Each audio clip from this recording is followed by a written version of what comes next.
కొత్తిమీర టమాటా పచ్చడి నా స్టైల్ చేయండి, చాలా బాగుంటుంది. నిలవ మెదడు కానీ 1 వీక్ ఉంటుంది, బాగుంటుంది. చేస్తానండి. ఒక డ్రాప్ నెయ్యి తిందామా? వావ్, అదిరింది, చాలా బాగుంది. చేసుకోండి, తినండి. కమ్మగా బాగుంది. ఒంట్లో బాగోపోయినా, నాలుగు రుచి లేకపోయినా కొత్తిమీర టమాటా వేసి కారం వేసి నిలవ పచ్చడి ఎప్పుడు చేద్దామా? నిలవ పచ్చడి కాదు, నిలవ పచ్చడి మెత్తడు. ఆయిల్ వేసి కొత్తిమీర వేద్దాము. ఇందులో ఎండుమిర్చి పచ్చిమిర్చి వేయద్దు, టమాటాలు మగ్గిపోయినాయి. సారీ, కొత్తిమీర టమాటాలు ఇక్కడ వేసేస్తాను. అయ్యో, మగ్గబెడదాం, మంచిగా మగ్గబెడేద్దాం. కొంచెం మూత పెట్టి మగ్గబెడదాం. ఉప్పు వేసి మగ్గబెడదాం. కొంచెం నూనెలో మగ్గబెడితే బాగుంటుంది. నూనె తక్కువ, నొరుగు ఎక్కువ. నువ్వుల నూనె తొక్క తీసేస్తున్నా, తీసేసా తొక్క. వెల్లిపాయలు వేద్దాం, బాగుంటుంది.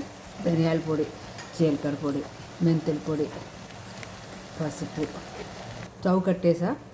కారం 4 స్పూన్లు, ఆవు పిండి 2 స్పూన్లు, చింతపండు పేస్ట్, కొత్తిమీర తొక్కేద్దాం. మిక్సీలో చేసుకోవచ్చు, చేత్తో చేసుకోవచ్చు, మీ ఇష్టం.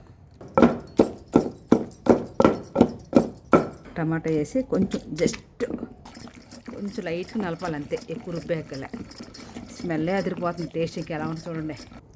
వేడి అన్నంలో నెయ్యి వేసుకుని నెయ్యి వేసి తినేటివండి వెనపోస. కానీ ఇంతే పచ్చడి. కావాలంటే తాలింపు మన ఇష్టం పెట్టుకోవచ్చు, తాలింపు లేకపోయినా పర్వాలేదు. జస్ట్ తాలింపు వేసానండి, ఆవాలు ఎండుమిర్చి తాలింపు వేసాను, అంతే. టేస్ట్ చేస్తున్నా. కారం లేకుండా సవాదుగా బాగుంది, ఎందుకంటే ఎండుమిరపకాయ పచ్చిమిరపకాయ వేయలేదు కదా. మంచి వేలే బాగుందండి. ఒక వారం ఉంటుంది నిలవేదే. రెడీ పచ్చడి. కొత్తిమీర టమాటా పచ్చడి నా స్టైల్ చేయండి, చాలా బాగుంటుంది. నిలవ మెదడు కానీ 1 వీక్ ఉంటుంది, బాగుంటుంది. చేస్తానండి. ఒక డ్రాప్ నెయ్యి తిందామా? వావ్, అదిరింది, చాలా బాగుంది. చేసుకోండి, తినండి. కమ్మగా బాగుంది. ఒంట్లో బాగోపోయినా, నాలుగు రుచి లేకపోయినా తినండి. దెబ్బలు వేసేద్దా నాలుక.